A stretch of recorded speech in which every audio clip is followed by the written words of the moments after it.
Bonjour, pouvez-vous nous présenter votre réseau?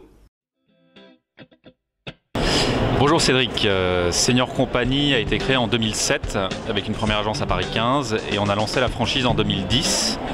En 5 ans, on a ouvert une cinquantaine d'unités un peu partout en France.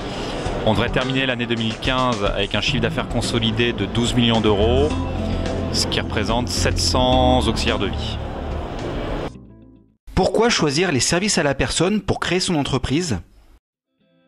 D'une part, être engagé dans les services à la personne, c'est être à la fois un acteur social et sociétal. Nous ne sommes pas que des acteurs économiques, c'est donner du sens à son engagement et s'engager dans un secteur à forte utilité sociale. D'une part, on s'adresse à des publics fragiles pour ce qui relève du maintien à domicile et d'autre part, on crée de l'emploi. Et enfin, c'est s'engager dans un secteur d'activité d'avenir à fort potentiel de développement. Toutes les études et les rapports le démontrent. Et depuis le plan Borloo en 2005, il y a 10 ans, les services à la personne sont passés de 11-12 milliards d'euros de chiffre d'affaires pour la partie déclarée à 35 milliards d'euros. Quels sont vos objectifs de développement? Senior Company a un plan de croissance ambitieux, national et international. Et surtout, je pense que Senior Company est l'un des maillons de la chaîne du parcours de soins à domicile. On souhaite diversifier notre offre de services pour s'intégrer à la sphère santé et apporter des réponses plus qualitatives aux besoins latents de nos utilisateurs et améliorer les conditions de travail de nos salariés.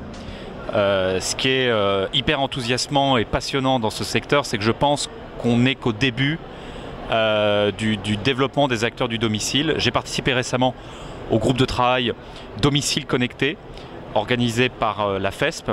Le livre blanc vient de paraître à l'occasion du Salon des services à la personne et ça traite des services à la personne en environnement numérique. Les nouvelles technologies vont vraiment favoriser l'innovation, tant en termes de services que de produits. Et on a des projets plein la tête pour les 20-30 prochaines années. Et enfin, quel message souhaitez-vous adresser aux candidats? Ça fait 10 ans que le plan Borloo a été lancé. Ça a permis l'émergence et la multiplication d'acteurs et le développement de l'offre de services. Je pense que dans la prochaine décennie, on va rentrer dans une phase de consolidation du secteur, de concentration des acteurs. On va avoir des enseignes nationales qui vont se développer et qui vont commencer à s'internationaliser. À terme, on peut avoir des champions des services à la personne avec pourquoi pas des sociétés qui intégreraient le CAC 40. Donc je pense qu'après les premiers balbutiements des services à la personne, le secteur va aujourd'hui se professionnaliser, monter en gamme à tous les niveaux, que ce soit au niveau du service, que de la qualité des organisations, de la qualité des prestations. Donc cette nouvelle phase de développement du secteur s'annonce extrêmement challenging et prometteuse. Et je ne peux qu'encourager les candidats, que ce soit à la création d'entreprise ou pour postuler à des postes d'encadrement ou d'intervenants à domicile, de s'engager dans ce secteur. On le constate d'ailleurs au niveau du salon des services à la personne. Je pense qu'il y a mais c'est pas mauvais, il y a une baisse d'année en année de la fréquentation au salon.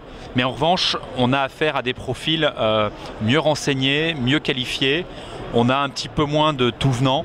Et on a une fréquentation et un flux qui correspondent à cette professionnalisation du secteur. Donc on a du coup des échanges un peu plus qualitatifs, je dirais, avec les visiteurs au salon.